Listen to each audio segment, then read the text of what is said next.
Well, welcome to our last session, everyone. My name is Calvin Joyner, and I serve as our Assistant Dean for Student Engagement and Success here at the Mount. And I appreciate you all for joining our last session in Lessons of Leadership. Today, we have a very, very special guest with us, Donna Wilson. And just to tell you a little bit about her, she is the president of Strategic Intersections and has an extensive work experience with most of the most iconic Fortune 100 brands, creating transformational business strategies and organizational shifts to increase market share. Donna leveraged her extensive experience transforming underserved communities by transitioning from community development to a business focus on global diversity, equity, and inclusion. In doing so, she reached across the globe to introduce strategies to increase representation of women in underrepresented market segments, retain top diverse talent, and build more inclusive workspaces. So, to learn more about Donna, we've prepared some questions, but before we do so, let's give her another round of applause for her.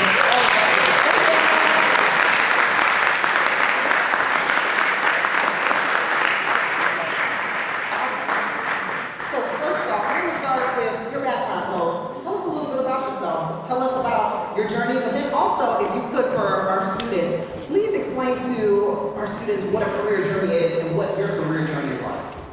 So I was born and raised, so I'm not going back that far. I was born and raised in Baltimore, Maryland. Baltimore, Maryland, if you're from Baltimore. And so I grew up in a family. I grew up I'm Catholic. I grew up in a very Catholic household. I have generations of Catholics in my family. I did go to Catholic school as well, so that's part of my upbringing. And so I was the youngest of 3 kids. I was spoiled rotten as the youngest of 3 kids. And I have an older sister and an older brother. And I was, both of my parents, my father was previously a Marine, in the Marine Corps. And so a lot of core values in terms of honor, integrity, I got from my father and his commitment to being in the Marine Corps, and also discipline. And my mom, she worked for Social Security Administration, and so she was a designer of different programs. And so my parents very early told me that I could do anything I wanted to do. All I had to do was just set my mind to it and work hard and go after it. So that's really, and is anybody here from Maryland or ever visited Maryland? Anybody? So you guys know that in Maryland there's a lot of crabs, and that's one of the most popular seafood. You guys know that in Maryland, right? So I ate crabs my entire upbringing. I had crab before I had milk. It was all about crabs, and in 1992 I became deathly allergic to crab. So I don't eat crab at all anymore. But I might have gorged myself too much in crab, so now my body rejects it totally. But so that's the one thing I do miss about Maryland. When I go to Maryland, I always have to take my life into my hands because that's all they have on all of the menus and all of the restaurants is crabs. But anyway, but that's a little bit about me. In terms of, when you think about a career journey, think about a career journey from the standpoint of your professional development path. Think about it that way. And when I think about my professional development path, I graduated from the University of Maryland. I went on to do a master's degree in education. And I didn't do an MBA because I wasn't interested in going that route. But I ended up getting into financial services very, very early in my career. I spent my first 25 years in financial services. I loved it. And what was interesting about financial services is that I made a point in college and in high school to only take the bare minimum math classes because I knew that I would never work in financial services. So it didn't matter. And then I ended up getting a job in the financial institutions and banks, and then I started working in financial services. But the good thing about working in financial services is that if you can add and subtract, you're really good. So I didn't have to worry about trig and all that other kind of stuff in financial services. And also you have teams of people that run numbers for you, so you never have to worry about it too much. And so I did that for 23, 24 years, and I wanted to do something else. I wanted to get into the pharmaceutical sector because I was interested in doing some work around clinical trials.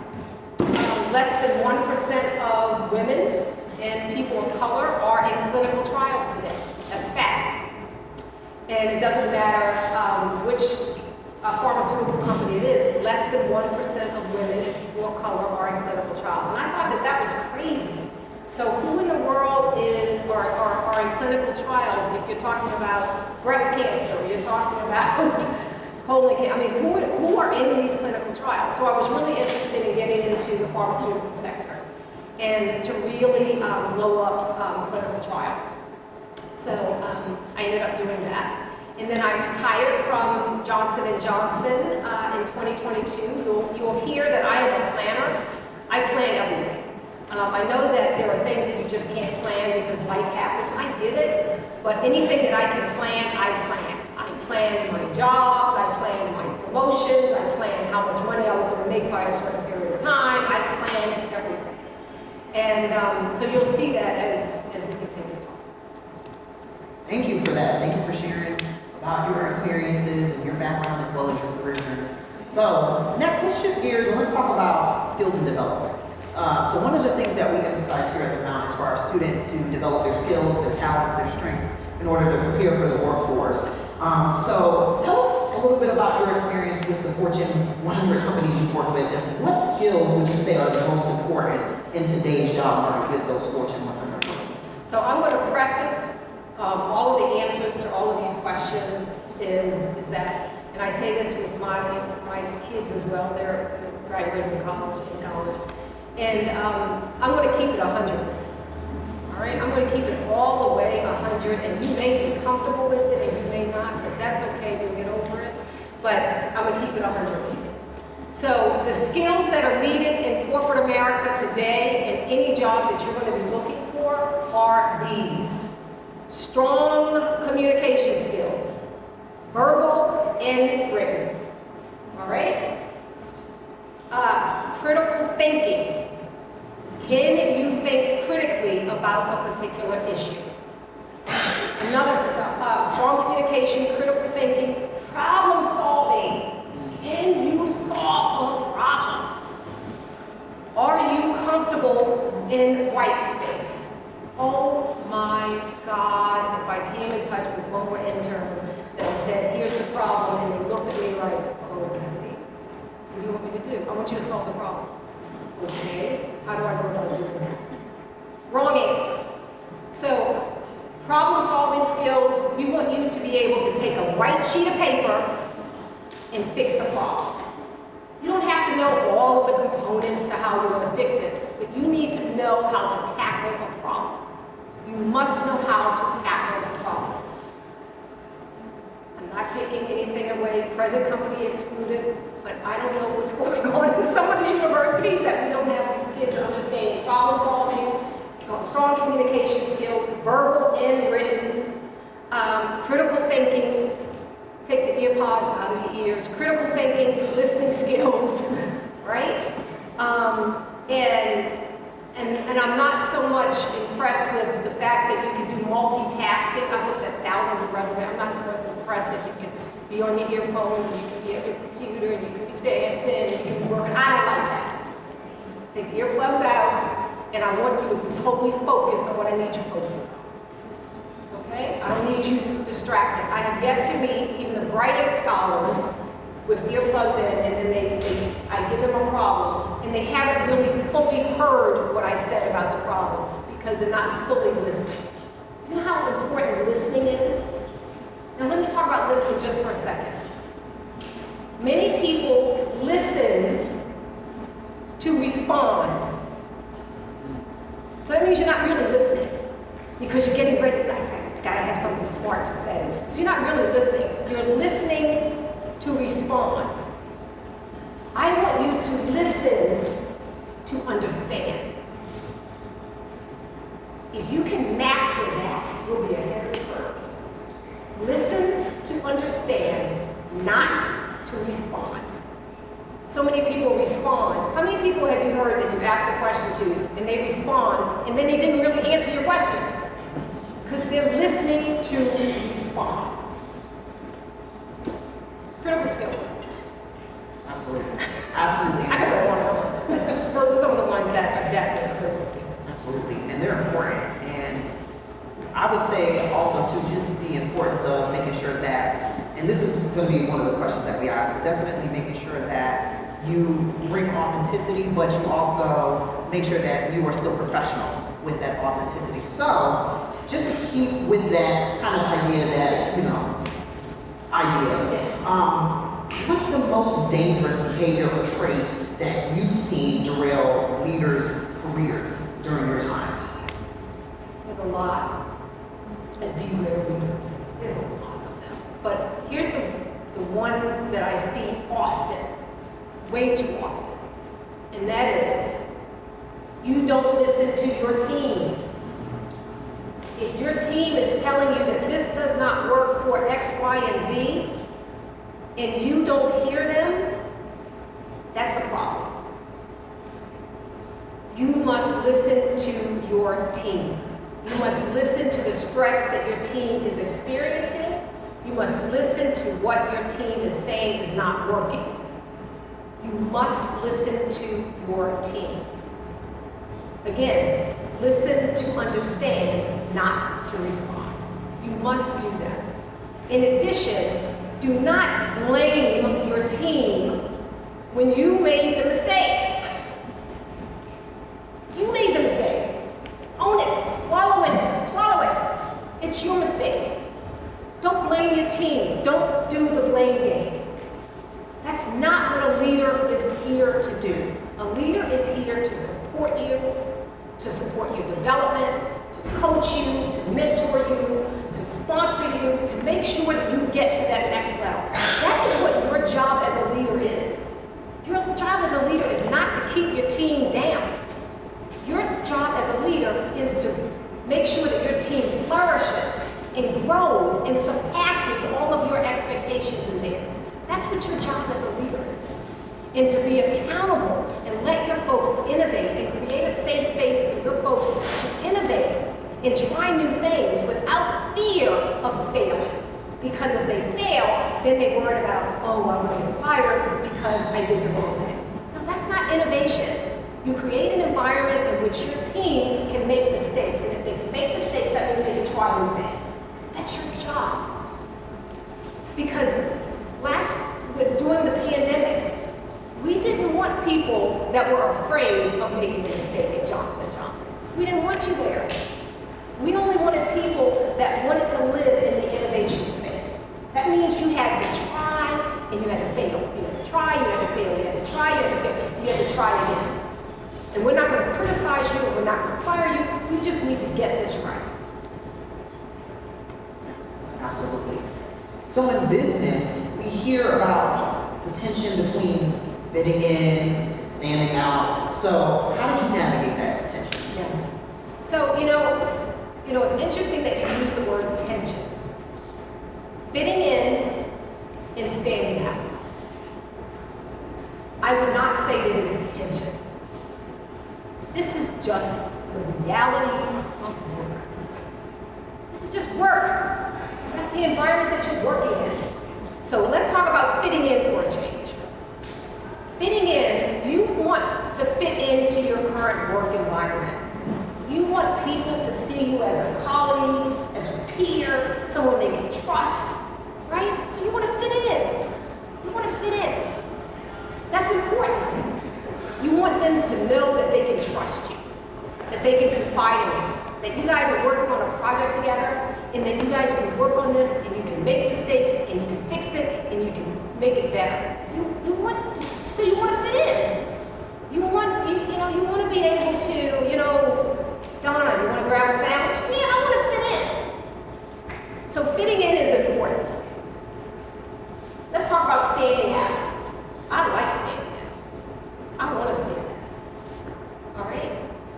Because I want to be the best of the best at what I do. So yeah, I want to stand out. Not everybody can be the best of the best. So I like to pull myself away from the rest of the pack. And you do that in your performance. You do that with your ideas. You do that with how you communicate and how you solve problems. That's what you do. That's how you stand out. And don't apologize for being fabulous. You're fabulous. I don't apologize for being fabulous. I'm fabulous and I know I'm fabulous. And so the thing is that be comfortable with that. And don't try to say, well, you know, please. Right? So I always prided myself on being one of the best. So you want to tackle a problem? Give it to Donna, because Donna's all about white space. Give it to Donna because she thinks out of the box. Give it to Donna because her teams love her. Why? Because you're not doing a blame game, and she's making sure that everybody feels a part of and not excluded. So give it to Donna. Donna will fix it. Right? So you understand the difference between fitting in and standing out? You understand the difference? You can live in both of these realities because this is the work environment. You want to fit in, but then you want to just kind of, look, we all know cream rises to the top. So you want to stand out because that's how you get recognized too. It's not groupthink. I shouldn't say that in a person, but it's not groupthink. So you have to set yourself apart. And you do that through how you tackle problems, how you communicate, and how people understand the value that you bring. Does that make sense? You guys clear on fitting in and standing out? All right. Okay. All right. Okay. That's just the reality. It's a reality. Excellent points, especially on the fabulous part. Yes. Definitely fabulous. Yes. Yes. Awesome.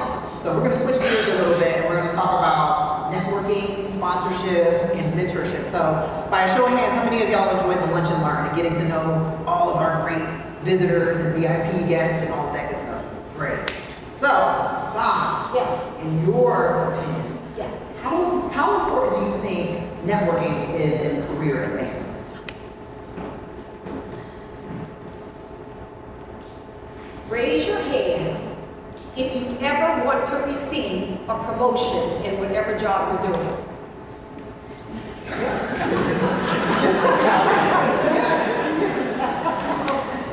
Then there's your answer. Networking is critical. It's critical.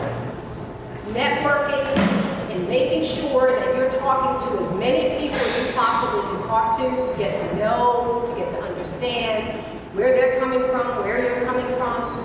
You're not always in the room when this, well, I'll say this. You will never be in the room when decisions are being made about your career. You're never going to be in the room. So if you're never going to be in the room, then don't you think you need to have people that are going to be in that room? So it's critically important that you understand the importance of networking. You should always be networking and connecting with people to get a better understanding of what they're doing, what are they working on, how can you partner together, how are they thinking about solving problems. Always in the spirit of learning. Always, I love to learn. I always want to talk to people that have done it a different way. I'm always looking for how can I do it different? How can I do it better? How can I do it faster? I'm always looking for that. So in order for me to get that knowledge, I've got to talk to people that can give me that knowledge, right? So I'm always networking. And while you're networking, you're going to talk to people that may be more senior than you. And so it doesn't hurt to sit down with them and talk to them about, well, what your career aspirations are. Don't keep it to yourself. Tell people. Tell people that this is what I want to do, this is where I'd like to be in 5 years, this is what I'd like to do in 3 years, this is what I'd like to do in 10. Have an idea. You don't have to have it all figured out, but have some idea of what you want to do. People want to help. If they can help, they want to help. So networking is critical. Having mentors in your life is critical. Do you know the difference between a mentor and a sponsor? How many people know the difference between a mentor and a sponsor? Okay, let me tell you what the difference between a mentor and a sponsor is. You understand networking and why networking is important, right? Yes, okay. A mentor. A mentor is someone that you can tell the good, the bad, and the ugly to. And there's someone that will listen, understand, give you empathy, you know. I should also say, empathy is a critical skill. I should say empathy is a critical skill. I did not say that earlier. Empathy is a critical skill. Empathy. You have to give a crap about somebody other than yourself. I don't care what's going on in the world. You have to give a crap about what's going on with other people. Okay? So empathy is incredible, is very, very critical. But a mentor is someone you tell the good, the bad, and the ugly. There's somebody that you can trust, that they're gonna love you in spite of yourself. Right? A sponsor. A sponsor you tell the good, and the good too. And these are usually individuals that are much more senior than you are in your role. They are. In that because they're sitting in those meetings when they're talking about, oh, well, you know, I was looking for, you know, I need somebody to replace so-and-so, and it's at this level, and I don't have anybody in mind. Donna, you have anybody? I always had somebody in mind. And I was like, yeah, I have somebody in mind. Yes. I think Calvin would be great. Let me tell you why. And so these are people that are sitting in the room when decisions are made about your career. Because you're not there. Rarely are you going to be there. I will say that throughout my career, I was never sitting in the room when anyone came up to me and said, Donna, we're going to offer you this, what have you thought about looking at that? I was never sitting in the room. Those decisions happen in the room behind closed doors. And so those sponsors are in the room. You should have, on average, 7 to 8 sponsors within your network. I call it a board of directors. You need 7 or 8 sponsors within your network at all times at these senior levels. So get comfortable with that. You should have anywhere from 8 to 11 mentors in your life. People that you can bounce things off, talk to, have conversations with, peers. Those will be mentors. So that's what you should always have throughout your entire career, because you will have ebbs and you will have flows and you will have ups and you will have downs. And these folks will help you get through it. You've got to have mentors and sponsors in your career, throughout your career. And 20% of your time, every single day of your job, should be spent on networking. And if you are going out with the same people every single day for lunch, you are wasting your time. So you should be going out with different people to network every single day. But 20% of your time should be reaching out to people to network. Does that make sense? It's critically important. You raised your hand and said that you wanted promotions, right? Table stakes is your performance. Let me repeat that again. Table stakes is just your performance. It's not going to lead to the next level. There are so many people that I have known in my 40 years in corporate America that did not get promotions, but yet they were exceptional producers at what they did. But they never got a promotion. And then they asked me, why? I keep my head down. Yeah, but who knows what you want to do? Who knows if you want to do anything more? Who are you connecting with? Who are your sponsors? Who knows what you want to do in life? Who knows? Well, shouldn't they just know because of my performance? No, you're not special. So you have got to network and let people know. If you guys can master that, you'll be ahead of the curve. Because many people do not do that to this day. And so they reach only certain levels, and then they never reach their full potential. That was beautiful. Keep it real.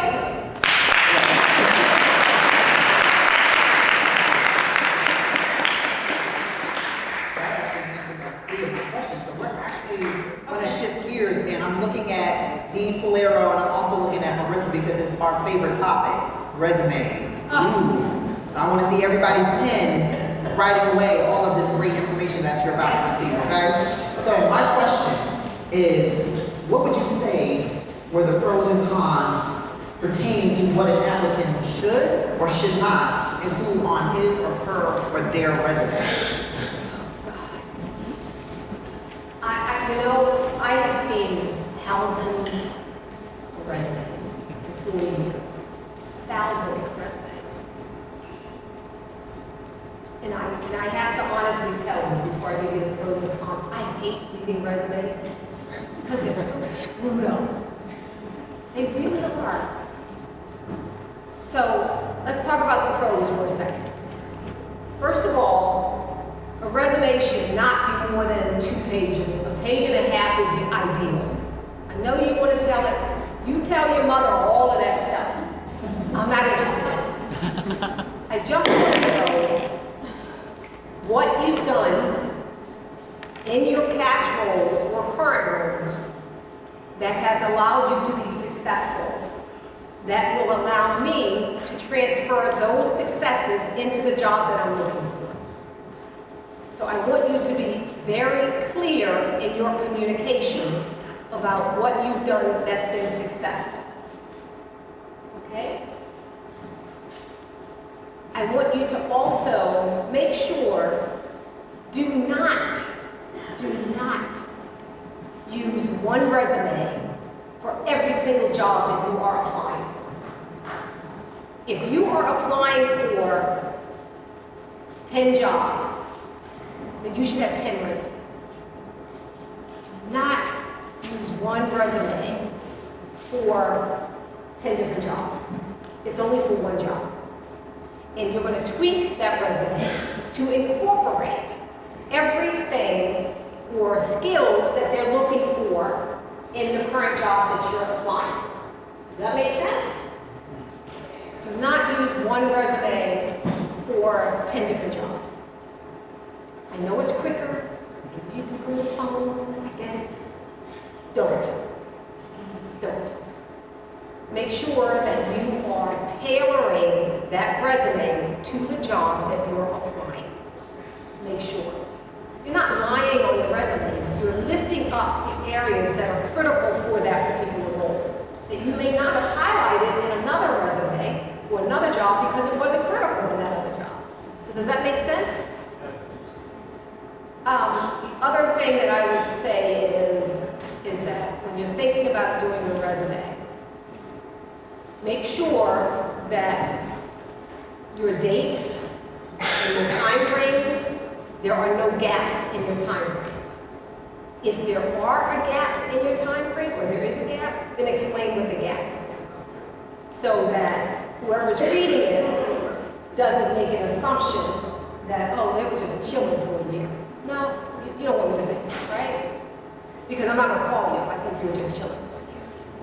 So you want to make sure that your dates all line up. Okay? And if they don't, explain it. Cons, I will tell you the biggest pet peeve of mine, that no matter how fabulous you may be, if I see one typo on a resume, I will never call you for it. I will never have someone on my team call you for it. I do not interview anyone that doesn't have the time or the respect of my time to at least proofread their own resume. So I'm not going to hire you, and I'm not going to interview you, and that'll just be that. So you may be fabulous, but I'll never know because I'm never going to interview you. So make sure that there are no typos. And typos is not just wording, it's also formatting. It's also font consistency. Those are all typos. So just make sure that all of that is clean. And imagine yourself being in the seat of someone that's reading your resume.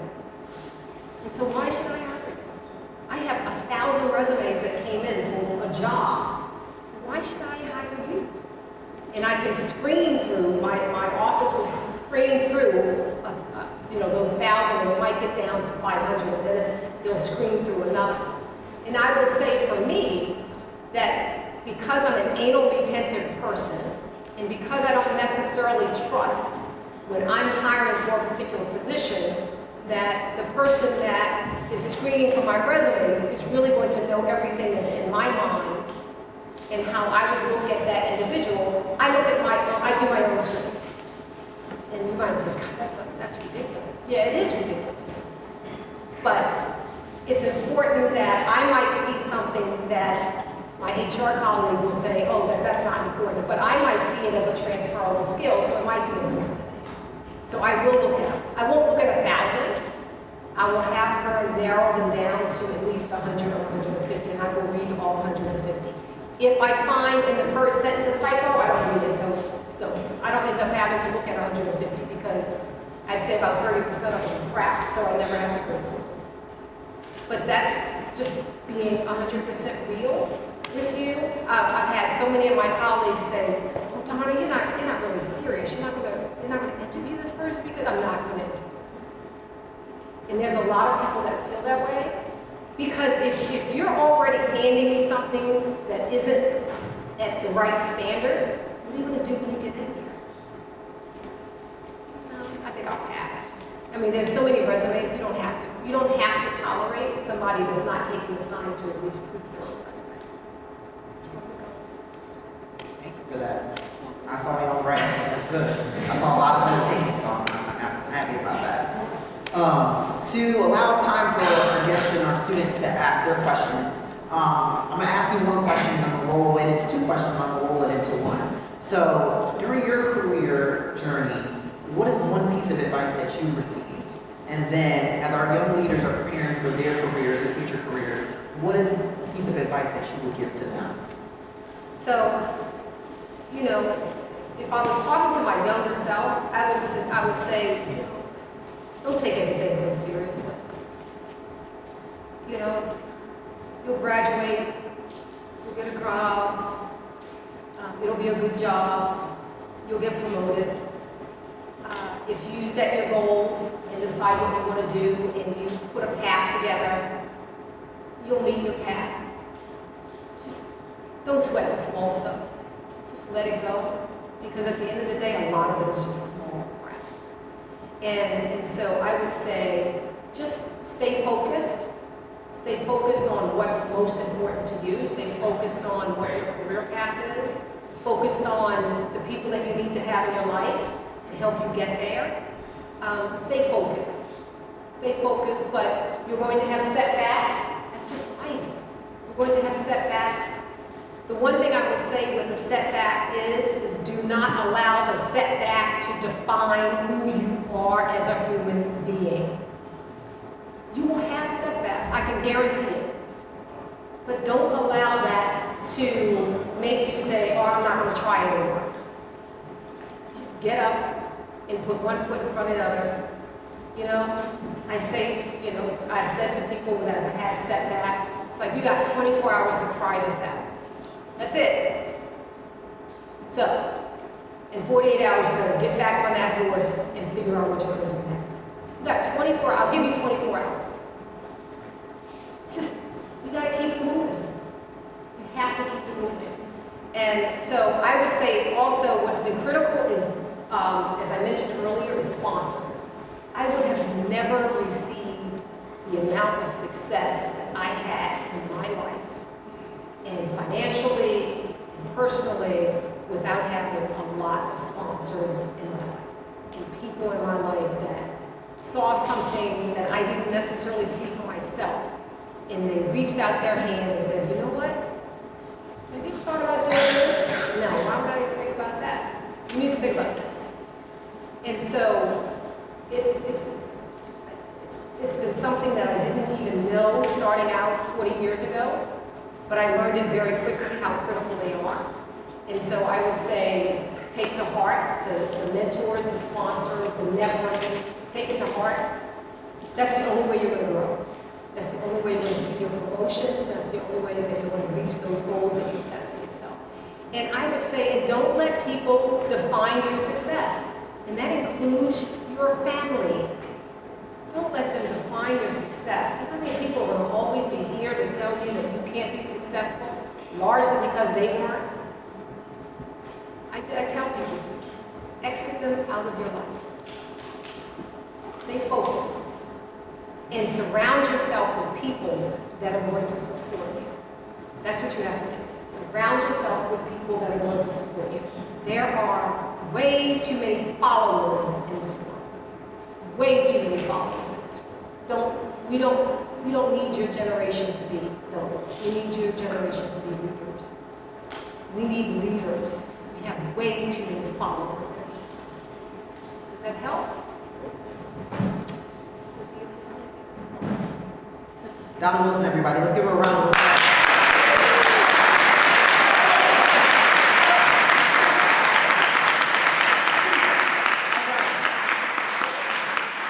So, we have about 5 or so minutes left, and I would love for you all to ask her some great questions and all of that good stuff. So we actually do have a mic that's about to come around. So who would like to ask? Oh, perfect.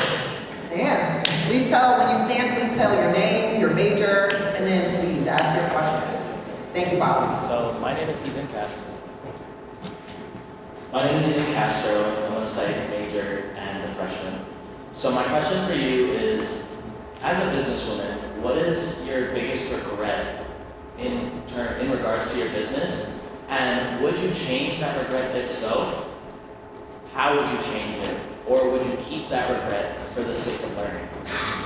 So you said regret in business. So you're just talking about work. You're not talking about personal. I'm talking about work, yes. I don't have any business regrets. I don't have any business regrets. Every decision that I have made, I've made with honor, integrity, and fairness. I've never made a decision out of malice, out of anger, out of disrespect. I've never done that. There have been times when I needed to, there was a recommendation, and this is a real story, I'll give you an example. There was a borrower in our company that was a slum landlord. And he had somewhere in the neighborhood of about $30 million in loans with us. But he was a slum landlord. He was paying his bills because we were getting our money every single month on time. But yet, there were individuals that were picketing his property, and that there wasn't running water, there wasn't electricity, there were rats, and it came to my attention. And I said, we got to send somebody out to take a look at our property, because it was our loan. So we owned the property until we paid off the loan. And I was appalled by what I saw. And so I came back and talked to the lenders of the property, and I said, listen, guys, this property is not at the standard it needs to. I get he's paying as agreed, and he's paying on time. But this is horrible, and we're going to take a hit to our company brand by having property out there and people picketing, babies, fires, a kid died. I said, what are we doing here? And so the chairman of the company said, okay, you guys figure out what we should do. And so I said, well, for me, I think we exit the relationship. $30 million. We exit the relationship. That's my recommendation. Now, my last name wasn't the bank's name, so I said, that's just my recommendation. You guys do whatever you want to do. But my recommendation is that we can't afford to have this individual continue to be a borrower of ours, picketing going on, a child died, grants, no running water, and no electricity. I don't care what he's paying. We can't do that, but that's my recommendation.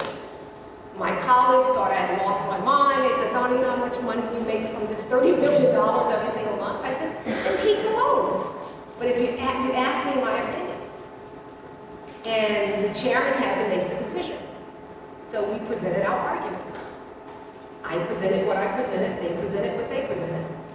And the chairman said, okay, I get it. How much money are we making, from this relationship? And it was a lot of money, right? You just don't go out and get a $30 million borrow. And he said, all right, so we need to make a decision. Okay, he said, well, the decision is that we exit the relationship. So we left the $30 million relationship. So I have always made decisions based on what was the right decision. It may not have been a popular decision, because I'm not a follower.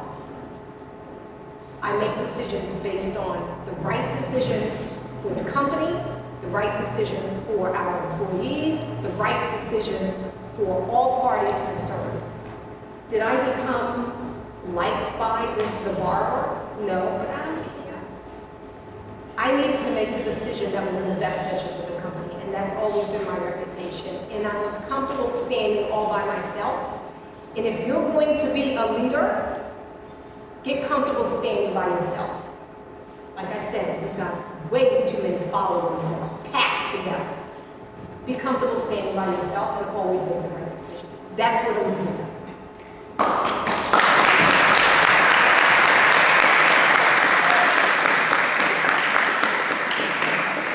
Two more. Thank you for your question. Two more questions. Donna, my name is Chantal, and I'm a here at the Mount, and I'm a nursing. So my question for you today is, when starting off your career, how did you continue coming up with those to elevate your professional career and yourself? How did I what? How did you continue to develop goals for yourself? I know you mentioned coming up with goals.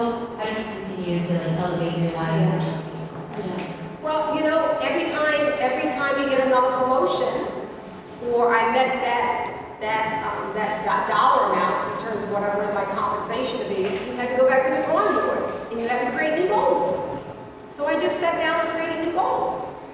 So I was never, ever satisfied. Some people might have been satisfied. They said, oh, I'm making six figures. I'm really happy. Yeah, I want to make more. I always, once I hit the mark, I just established new goals. And I kept on going and kept on going and kept on going and kept on going until I decided when I was going to retire, how much money I was going to have when I retired, and what I was going to do after I retired. So you're just continuing to make goals. And I never was satisfied. I was never satisfied. I was always hungry for the next thing. So I'm still doing goals, and I'm retired now, and I'm still doing goals, things that I want in my life. All right, one more question. Actually, we'll do one more, and then we'll ask you a question. Yep. Hi, my name is Jaden Watts. I'm currently pursuing a Bachelor of Science in Business Administration, concentration of cybersecurity. So, Concentration of what? cybersecurity. Oh, okay, yeah. That's a big issue now, yeah. Of course. And I appreciate what you were saying about how when you're creating goals, you can't really be stagnant with it because at a certain level you get comfortable, but it's the point to excel. So I understand what you're saying about that. My question is about how impactful do you think that your attitude and execution is to the people that you're sustaining? I know when you're part of a business, especially as a person in a position of power, the attitude and effectiveness that you have as a leader reflects in the people that you keep with your company. Mm-hmm. So I wonder how impactful that was for you and your experience with being able to be effective for your team.